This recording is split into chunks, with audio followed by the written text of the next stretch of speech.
Hello, hello, hello, and welcome to another episode of Podcast Pasta. That's podcast that's like pasta, not the podcast that's about pasta. As always, I'm your host, Mike, and today I am joined with Joey Kama. I'm reading here from your profile. You are an illustrator with focused on character art. You take quite a bit commissions as well as doing your own fan art work. Joey, how are you doing today?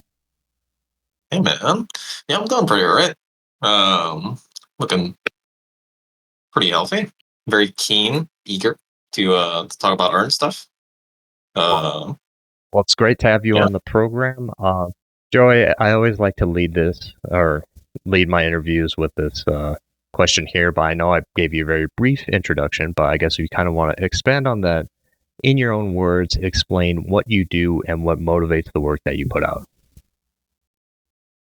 well, I mean, it's pretty basically like what it says on the tin. Yeah, it's like a illustrator, character artist. I mostly do characters, but trying to get better at like illustration and stuff, and like learning to be able to do that role very well. Maybe one day pursue it more like professionally and stuff. Um, Very much a student of the craft or student of the craft at the moment.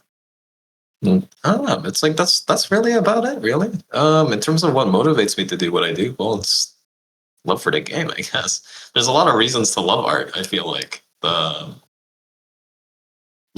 just in general, and that in itself is like a really really long conversation. But to make that part particularly brief, it's like yeah, it's I love art. That's why I do what I do.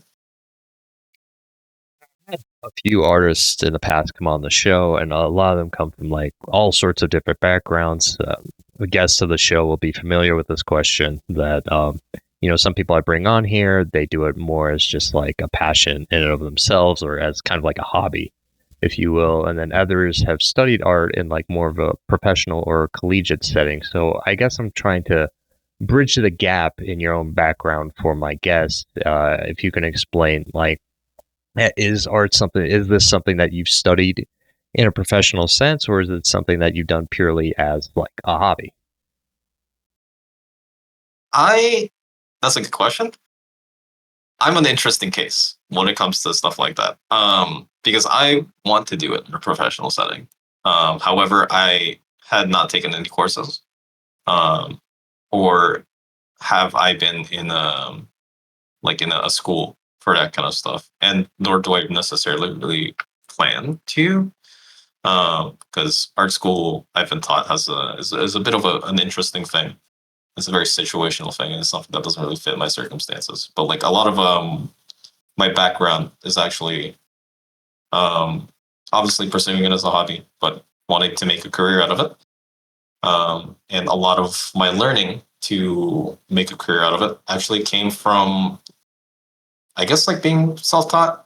It came from a lot of like just looking at the resources made available to me, just like by being online, by the virtue of being online, and also meeting people online as well. Actually, a lot of my learning actually, or a lot of my skills and the things I know, came from meeting people or like other artists in like communities, like servers and stuff, um, and just observing, and also just being around people who are actively making an effort to not only learn and get into things like the entertainment industry and like make a living off of art and stuff, but also people who teach that and or are actively working in that. And so a lot of like my learning less came from um, like professors and colleges, and more from um, just being surrounded by the people that make a living out of that craft, and more importantly live that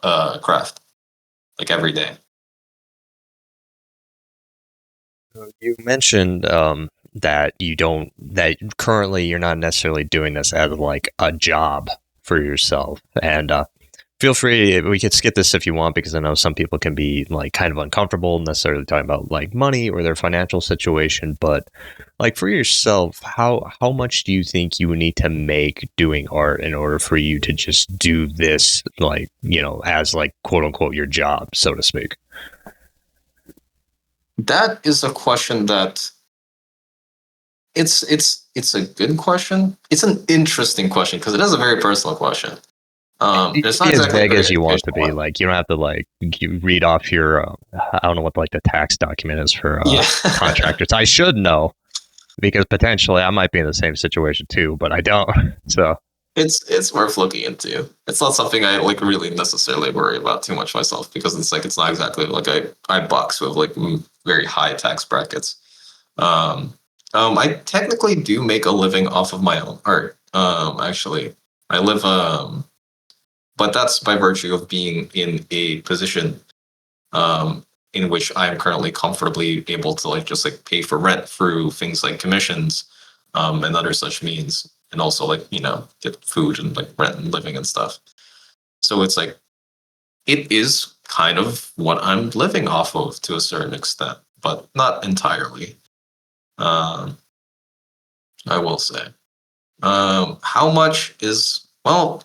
I mean, just like about how much you'd expect from commissions, really. From commissions that you like do online. Just like a bunch of like small time stuff, more or less. actually, kind of, if you don't mind, kind of getting into, I guess, kind of the microeconomics of like doing art as kind of a job. Because I know there was like a bit of a yeah, I call it like a bit of discourse, a bit of controversy. I'll say with I remember there was like an artist who was getting a lot of flack because apparently she charges like $100 or something for like sketches, and like a lot of people were like kind of clowning on her. But it kind of gets me thinking, like with something like art, it's not like other types of goods and services where you could specifically price it out, right? Where one artist might charge one amount for doing like a similar type of work as compared to like another type of artist. So I guess for yourself, because I've been seeing on your profile that you do like not only like certain types of like a whole bunch of different types of commissions. Like you do cell shaded work. I think you had like a promotion for like a like painting type stuff, certain streaming elements for people. Like, how do you price out certain projects that you take on? Well, I mean, the best or like, I guess it's like the best way of pricing. I feel like should be by the amount of time that you spend on something. Like, you know, pricing your labor by the hour is probably like the best or like the best way of doing things. Um, so it's like you know the usual whenever people ask me like, oh, how do I price for commissions? It's like I usually like bring up like, okay, well, it's like how many hours do you spend on something, and what's minimum wage for like your area, and then like work off of that. So it's like if it's like 15, 20 an hour, then like you work like 5, 7 hours on a piece, then such it's like okay, I guess that would be like about like 150, 160 ish, and like you can like push it up, push it down comparatively depending on how much your peers are charging as well. Because sometimes some people take a lot longer or prefer to take longer, and sometimes some people prefer to take less time and stuff as well. And so, it's a mix of a starting off point is the hourly rate. And when it comes to commissions in particular, it starts off as an hourly rate. If you want to make a living off of it, uh, that's that's really difficult. But you like the more you have to make a living out of it, the more loyal to that hourly rate you have to be, because that will also be indicative of like just how much you are feasibly able to like make a living off of it. Um, but obviously, you price too high, you won't find clients. Price too low, you'll find too much work, and you won't get paid much. So you do got to find a balance. Fortunately, there's a lot of people that have their prices just out in the open that you can kind of like review and like sort of like compare to your own stuff. Um, and depending on the audience, depending on the people that you're like, looking to commission for, that will also affect things. Depending on like the, yeah, I guess it's like it's audience, your hourly rates, and also just like comparing like the rates of like other artists to your own as well.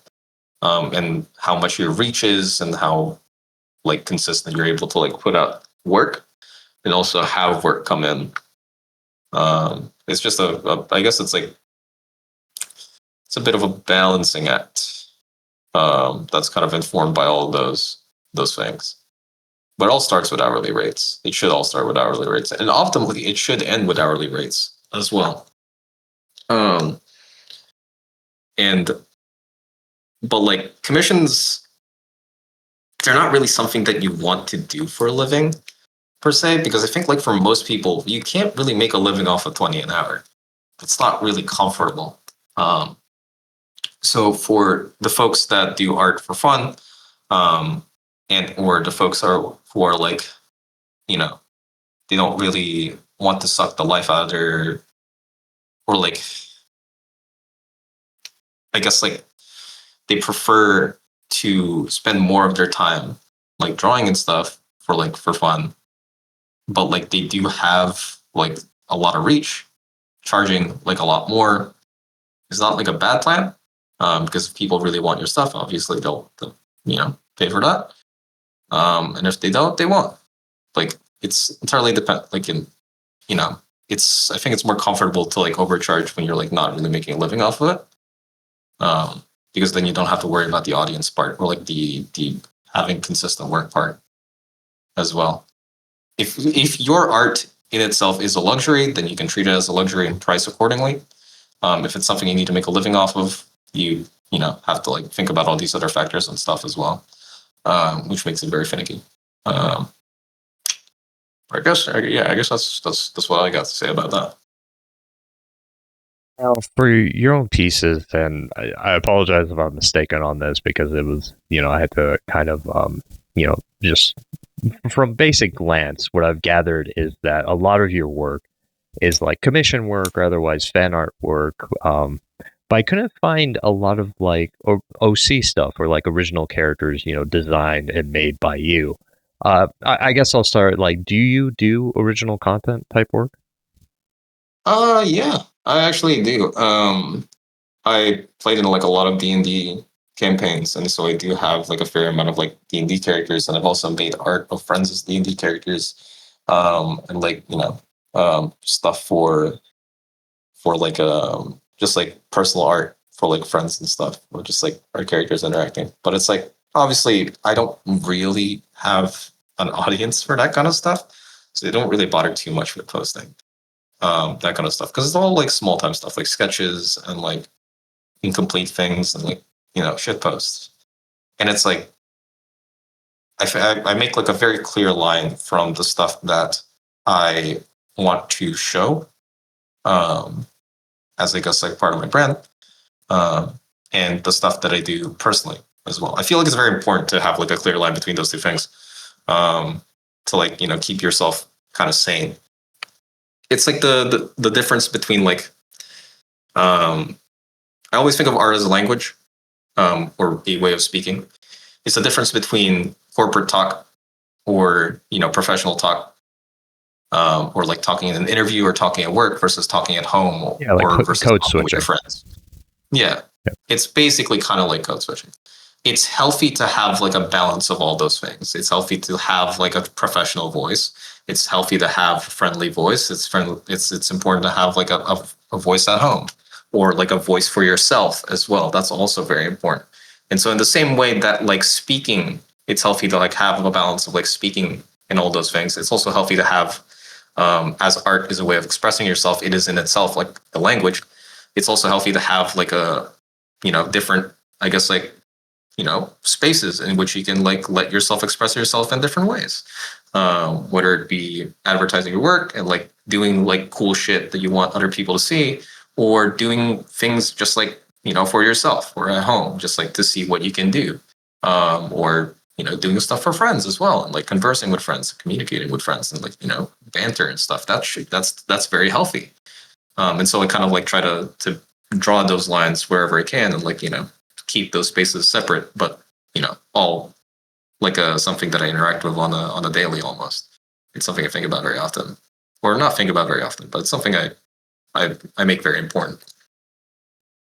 Yeah, that's interesting because I know, like, for a lot of artists, at least the way that they see their career is that, they want to, like, put out like original content out to people, so people like their original ideas, and they see, like, fan art or commissions as kind of like a means to an end toward that goal. But if I'm gauging your answer correctly, that's not necessarily the case for you. You just kind of oh my god, compartmentalize those two aspects into, like, what you present to people, and then like what's more personal to you that you don't like just really feel like showing to people, if I'm not mistaken.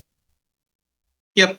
I think like if we're talking about like building a brand and stuff, having OCs and like mascots and all that, I think is like important. And building an identity as an artist and like building an audience and stuff. Um, it is kind of important to like OCs are like a very very good thing to like do as well. And also it's like it's like not a bad thing to be an OC artist, because it's like I feel like more often people that draw OCs and are known for more OCs have like a more, I guess, like solid identity. Like you're able to identify them a lot more easily, and they're also just like very, I don't know, they stand out more as an individual in comparison to like an artist that does like fan art like all the time. And I think that's like very important as well, because it's like, what's the point of having reach if the like if nothing really sticks, I guess, or like if nobody sticks around. Um, it's like the difference between like I was gonna say the difference between like a pop up store versus like a store in a local town, which I guess isn't a bad analogy, but I don't know. I'm not gonna explore that one too much. Um, and like I think yeah, it like I plan to have like a mascot of sorts and do more OC stuff. I'm only kind of like getting started with playing with that idea. And it's like it's definitely something I build up towards anyway, or I will build up towards. But it's like, it'll be very intentional when it comes. Um, but it's still gonna be very different. Or not very different. It's still gonna be like different from like just like the OC stuff and like the sketches and stuff that I like pump out just for fun. It's still going to be something that I do for fun. Like if I'm going to make a mascot character in OC and something that I'll be known for, it'll still be for fun. But there'll be more intent and thought put behind it, um, in comparison to like the bits and banter of just like doing random sketches and OCs and all that.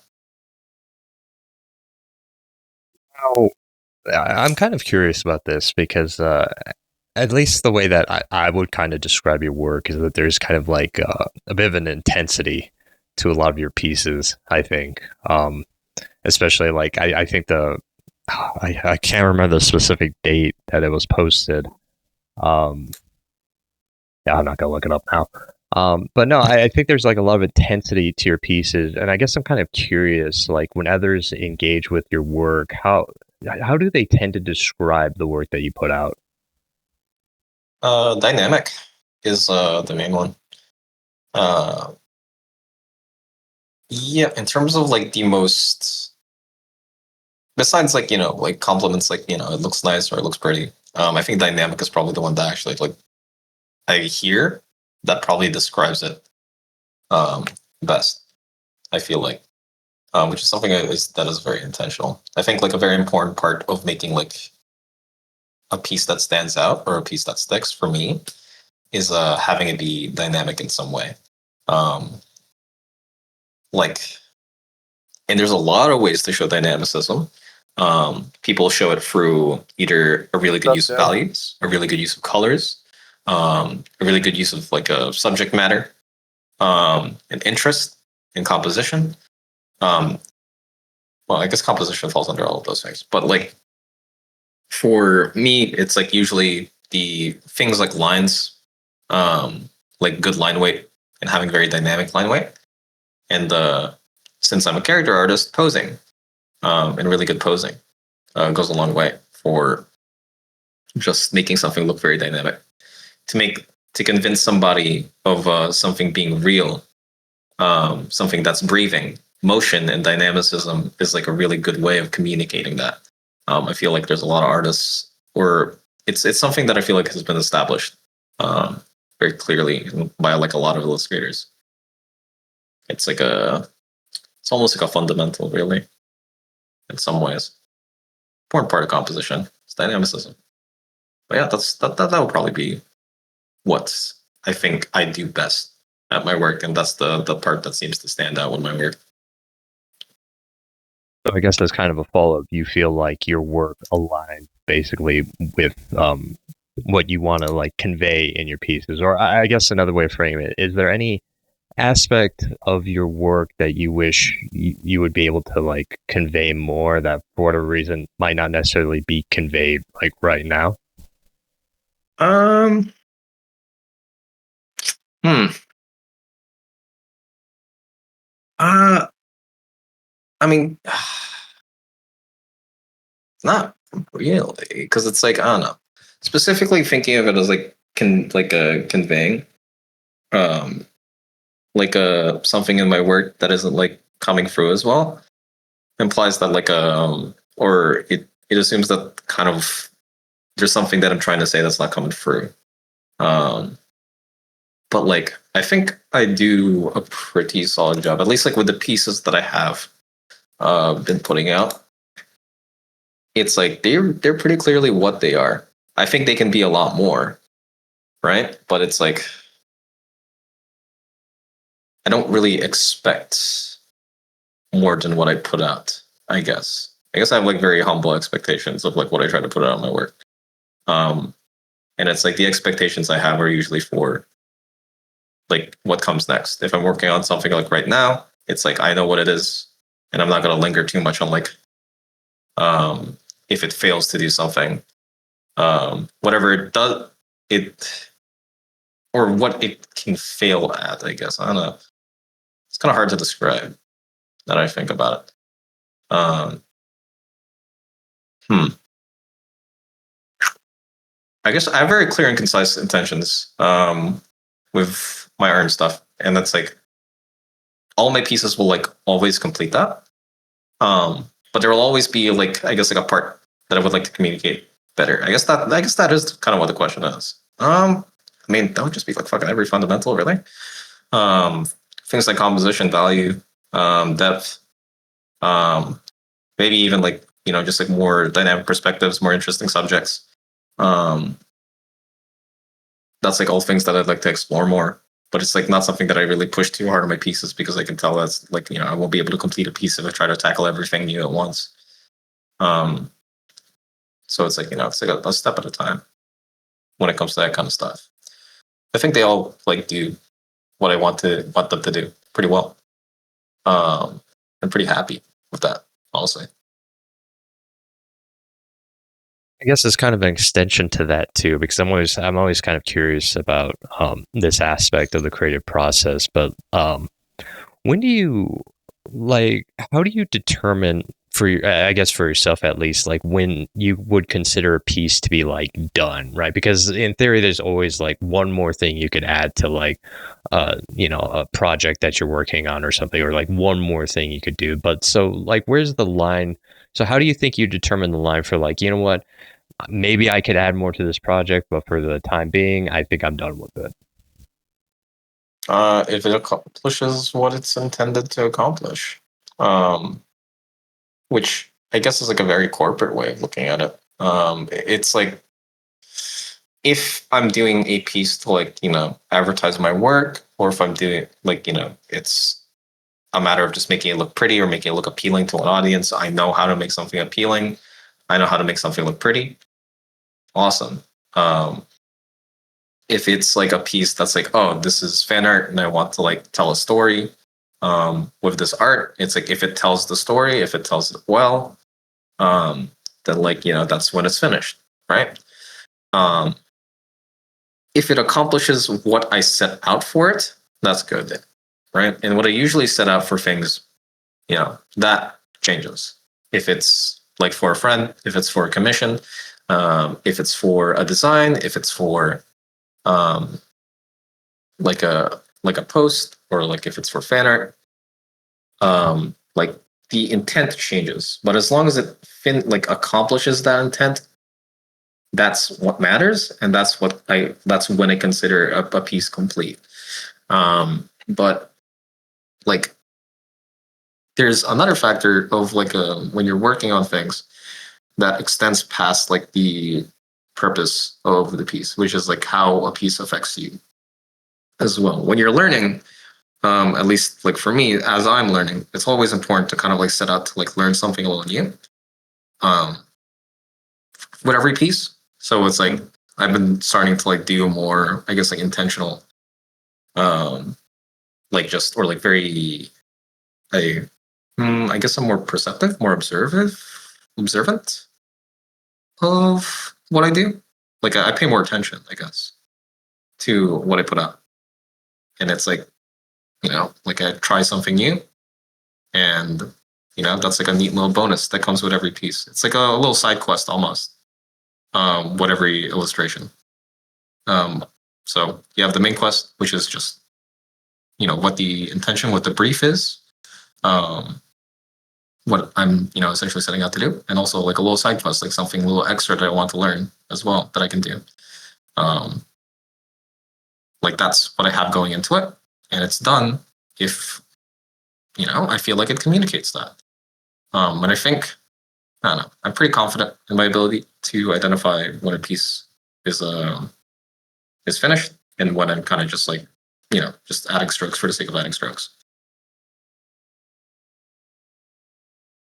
Well, we are kind of a bit around the halfway point for this episode, and we're getting to like a section that I always like to try and do with my guests because, admittedly, I don't know how many people that necessarily follow your work are gonna, stop by and listen to this episode. If you stop by and you've listened so far, thank you so much for listening. They're kind of given that in mind, and given the fact that you're on this, I don't want to say unique platform with my show, but on a platform that you normally wouldn't be on otherwise. Is there any type of like, I guess, talking point that you feel like you want to discuss that you wouldn't normally feel comfortable talking about, like in your own platforms or anything? Basically, I'm asking for your hot take. Give me your hottest take regarding art. Sky's the limit. Don't break community guidelines. Go for it. Um, oof. Huh.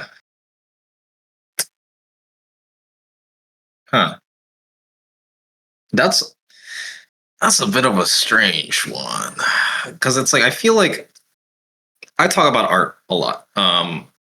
I hang around in a lot of like I communicate or not communicate, but like I socialize a lot with when it comes to like either other artists or like maybe like musicians or just like people on like fandoms and like groups and stuff. And so I talk about art really often. And so I feel like man, off the top of my dome, it's kind of hard to think about like anything in particular that's like a very controversial topic when it comes to art. Like calling Da Vinci Like, mid, I mean, nobody's ever gone for that one. oh, actually, yeah, that reminds me. I think like a take I have is I think modern art isn't actually that dumb. I think modern art's actually kind of all right. Yeah, I dig a modern art. It's Absolutely. like shit that you see at museums and stuff. I think is like I think it's pretty all right. I actually quite like it personally. Um, and the reason why is I have said this before, but art is a language, right? And in the same way that we use words and senses and such to communicate to people, and we have things like letters and documents and like different ways of writing, different ways of speaking, different situations, different circumstances, and most importantly, different people, different audiences. And so if we think about art as a language, in the same way that you would speak to a friend a certain way versus to how you would speak to your boss, or you would speak to a certain circle of friends a certain way versus how you would speak to a different circle of friends. Art is kind of the same way. You'll find art for different audiences communicate different things, and art for different groups look very differently, right? Art is everywhere. Um, like expressing um, like something through either a painting, an illustration, or expressing something through something that you see in a frame, or even expressing something and communicating things through a design. A watch in itself is art. A car can be art as well. And the things that you use every day, like pens, knives, whatever, that can also be art, like as long as there's intention behind it. Um, there's somebody that made that design for an express purpose, whether it be for pure functionality, or just like purely being something that's easily readable, like a document of sorts, um, or meant to express something that's more personal, having a more personal conversation with another person. And I think like when it comes to like modern art in particular, the I think what makes it sort of frustrating or annoying for a lot of folks is the fact that it's a conversation between the intended audience for modern art is not necessarily always your average person. It's not like your average salaryman. It's like there's a bunch of like modern museums that were made for like critics that were obviously not like anywhere near the middle class. Um, and so, in the same way that like if I listen to a conversation between billionaires, if I looked at like a modern art museum made for billionaires, I'd probably get a little annoyed. I'd find myself a little pissed off. Because like the words and like the things you see it's just going to be annoying. But like I don't think that inherently makes it bad art. It may be art that I will not agree with. It may not be words that I agree with. But that doesn't necessarily mean it's bad. And I think like saying that art is getting worse over time because of it, I think is also stupid. I think that's just like being very selective of uh like your experiences, I guess. It's like I think like another take that kind of like coincides with this is like games are getting worse, or like films are getting worse over time. Um, because I personally feel like it's more so like we have access to a lot more films, and there's also a lot more films and a lot more games and a lot more art that's being made that's also accessible to the individual now. So instead of essentially being surrounded by people in the same circle, in the same space, having conversations that you actually like, all of a sudden you see all of these conversations spread about like by people that you don't agree with or people that you don't like, and they're everywhere because there's so many people and there's so many things you can see all from like a click and the touch of a button. So it's like it feels like there's like a lot more bad art, but that art's always been there. It feels like there's like a lot more bad games or bad films, but that's always been there. Like as many people as there are, there will also be just as many words that will be exchanged and just as many art pieces that are made that are going to be bad and going to be good. But like it's a lot easier to cling to the bad than it is to good, it seems, because I feel like for one, you as an individual have the freedom and the choice to choose what you surround yourself with. You get to choose to surround yourself with good art. You get to choose to surround yourself with good films and good games. It's easy to think about things as getting worse just because you see those things. And it's a lot easier to stick to the bad things than it is the good things. But the moment you realize, oh, these things will continue to exist whether I care about it or not, and however, I still have the active choice, or I have the freedom to choose what I want to surround myself with and the type of art I want to see and the type of work that I want to be conscious of. The moment that you kind of like start thinking of it like that, I feel like it's a lot easier to just be kind of happier in general, for one thing. And also it's you get like a lot more appreciative and like more conscious of the fact that like just kind of how things are. It's a lot easier to separate the good stuff and the bad stuff and the stuff that you hate personally, versus the stuff that's like, kind of like bad based off of like some sort of objective term. Um, oh, I guess that's where the phrase art is subjective kind of comes from to a certain extent. You get to choose whether you're like the art you see is good or bad. It's all dependent on you, your personal experiences, your background, and like the person that you are, and also the person that you are speaking to as well, and how you interact, aka the art that you find. Yeah. I mean, I'm kind of I guess building off of that. I'm kind of like in a similar take with like modern art is that it just seems silly to like write off an entire like movement, right? Just because like people have cherry picked like what they deem to be like the worst examples of it, but like it's so vast that it's a matter of like finding what you kind of like and what speaks to you because not all art is going to speak to you. But no, yeah, excellent point. Excellent point. Um, so going back to focusing, I guess, on your work, um, you take in quite a few, like I said, commissions from different like streamers to make like certain stream elements and stuff like that. Is there any like particular commission that you've been really proud of that you're glad you got them as like a client? Like what's been your big grab, so to speak? Oh, I would say there's this VTuber named Amidal. Um, I've done a splash art for their BRB screen, and I've also done like almost like little sketch lore pages and stuff for them as well. That was like probably my favorite project I worked on. Like the biggest project I worked on was like another VTuber called Buff Pup. I did a splash art for them about like 3 years ago, I think, about like roughly 3 years ago.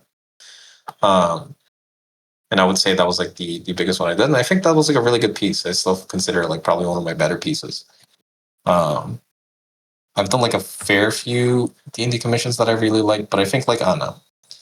It's probably recency bias to a certain extent, but like definitely the stuff that I did for Amigal, because it's like the splash. I think is probably one of my favorite works in terms of like render, in terms of like just like visual like fidelity, like quality. I think I did really good at that. Um, but the sketch pages in particular that I did for her, I thought were really fun. It's probably the most like some of the most fun I've ever had with a commission, because I got to do a lot of fun stuff, which is like designing something for a character, and also kind of like helping figure out like I guess like the lore and like the mechanisms and stuff. It's not necessarily a character design that I ended up doing, but it was like a lot of the things that you would think about in character design, which is like how a character functions and like how a character would think, how would they grow, what narrative is like being communicated through this design, and all that. And also, it was just a fun thing to draw because Amidal is a cat doll VTuber, or at least the design that I did art for. The whole idea was that it was like a doll, um, like a Kokeshi doll, I believe. No, wait, no, Kokeshi might not be right. Wait, I think that no, that's right. It's like just like some of those like old traditional Japanese like artisan dolls. Um, and so I got to play with like puppet bodies a lot, which was really fun. I got to figure out things like joints, and like things like like just traditional Japanese inking styles and stuff. Um, and also got to do like a bunch of like fun poses. I got to draw a lot of hands for that, which I actually quite like drawing hands. I like drawing like hands quite a lot. Actually, it's probably one of my favorite things to draw because it's the thing that you get to play them around the most when it comes to making something look dynamic. And I got to draw a buttload of hands for that piece, and I was really really happy about that. It's also yeah, I think it's probably the nicest looking piece on my portfolio because it shows my versatility when it comes to like just like posing, design, like character acting, and also I guess like to a certain extent some writing. Um, like because a lot of those ideas came from just like spitballing, like things that I think the character would do, and the mannerisms they'd have with like this form or like this, like character design. And that was really really fun. I guess we all have to give you a hand for your success so far. I'm not proud of that. No, Um, you should keep your chin up. That was kind of goofy. I mess with that. nah, nah, don't encourage my writers. Um, I don't have any. Um, no, but I guess kind of building off of that, what would you then say is like your dream project, like the project that you would most want to work on in the future, or like yeah, like a dream Oh, project, basically. something like Hades, probably. I think like not necessarily Hades the IP, but like projects like Hades, or like I think before, I guess like now Silk Song as well. Specifically like just like how that stuff, like the whole like um development heaven thing is really funny. Um, Something like that I think would be best. Hades, I think about very often because of the art director for Hades Gen Z. Um, I remember being told, or like the impression that I got, like from her, was that like the work that she did for that project, she did a lot. Like she did the UI, she did the characters, she did the environments, she did the props, the enemies, the NPCs, the characters. Like she did like a lot of work on that project. Um, whether it be the concept art or the actual like like key art and like the stuff that they use in the game. Like she worked on quite a fair bit on like Hades 1. I don't know how the team is or what the production necessarily looked like because I hadn't like looked at it or thought about it in a long time. But just like hearing that somebody can work on so many things and be able to do that many things as good as that as they do is like crazy to me. That like made such a like an impression on me. And I think about it like pretty often in terms of like the artist that I want to be. I want to be somebody that can like is like a jack of all trades and like just able to do a lot of things really really well. Um, and use and flex all of those muscles on a project like Hades, which is just like a very artistically like very beautiful like project. It's like is a really really pretty project. There's a lot about that's just like lovely. Whether it be the like the way like the inking almost, the like I guess the colorfulness of it all, like the way like the colors just bounce off of each other and everything, the way like the characters just look, um, and like just the storytelling that you find when you like look at the environments and the characters and just like the like just like in terms of art direction, I love Hades so much, um, and just being able to like flex all of those muscles and be able to work on all of those things and like doing it to the extent and ease where it's almost like breathing to like just make the damn thing and like being able to use just like yeah all of that and being able to make a complete project uh, with like just like an overall cohesive like visual narrative and such. I think that is really, really cool. And I think like in general, the most pleasure you can have as an artist is to express yourself fully and completely. And I think a project like Hades makes me like think of something like that. And it's the same with Hollow Knight and Silksong as well, based off of what I've heard from the projects. Um, Being able to like just do all of those things and like makes like such a complete piece out of all that, and then make that complete piece actually be as good as it is like that is the dream. That's like the dream to do, and that's a dream project to work on, which is one you can put your all into in something that you can like just be as free as you can. I think like the most pleasure you can have in drawing is like when you're at your freest. That like almost eternal flow state, the development heaven, if you will. Um, and it's like some people name IPs, like for example, working on like yeah, like working on Hades or like working on like a like Blizzard or like a Riot project working on like splashes for League or like working on Overwatch. And it's like I think all of those are like very valid as well in terms of like dream projects. But it's like like studios can be very fickle. A change in management can change like the environment of the work very quickly. IPs can be very fickle, as the depending on people who are managing those projects, they can turn for the worse very quickly. Like Star Wars, Halo. It's like a lot of people would love to work on those projects, but unfortunately, you can't really choose. You don't really have a lot of direction when it comes to stuff like that. Some people have their own indie projects and stuff that they really want to work on one day, whether it be a comic or like, a game.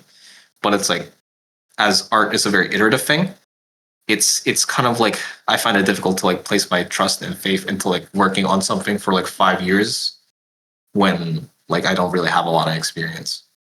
It's kind of like a scary thing, because it's like your first idea is rarely going to be your best one. So it's like working on like a project like that, like committing to like such a thing without like being like somebody like Gen Z is like kind of scary. So like not like indie projects and like IPs and studios aren't really something that I really hold to. But like the dream project, so it's like I don't really have like a concrete goalpost for that like dream project that I want to work on. But I feel like it's something that will come to me. It's something that will find me. There will come a day, as long as I continue to work on myself, continue to work on my skills, and continue to work on my tastes and the things that I like, and surround myself with the things that I like, and continue to grow. As I can, like, just like, as time passes and I grow, I will find myself in that position one day. Like, as long as I keep my chin up and like move forward like that, as I look for it, it will find me. That that dream project, that like dream of like just being able to work as freely as I can, as comfortably as I can, and like almost do it as if it's breathing, every day for like however long it may take to finish a project like that. I have a lot of faith in like something like that way. It's a very abstract thing, I guess, kind of answer, but I don't know. It's the answer that I have, I feel. Now, with the show, I usually like to frame, like, obviously, a lot of fans of you might potentially come to listen to this show. So I always try to frame it like, if hypothetically, like, somebody that is a big fan of your work and they want to learn from what you do, trying to get useful information from them through this podcast. So I guess, at least for yourself, like, what was the biggest mistake that you think you made when you first started out doing art that you would potentially advise other people who might want to follow in your path to advise against them making?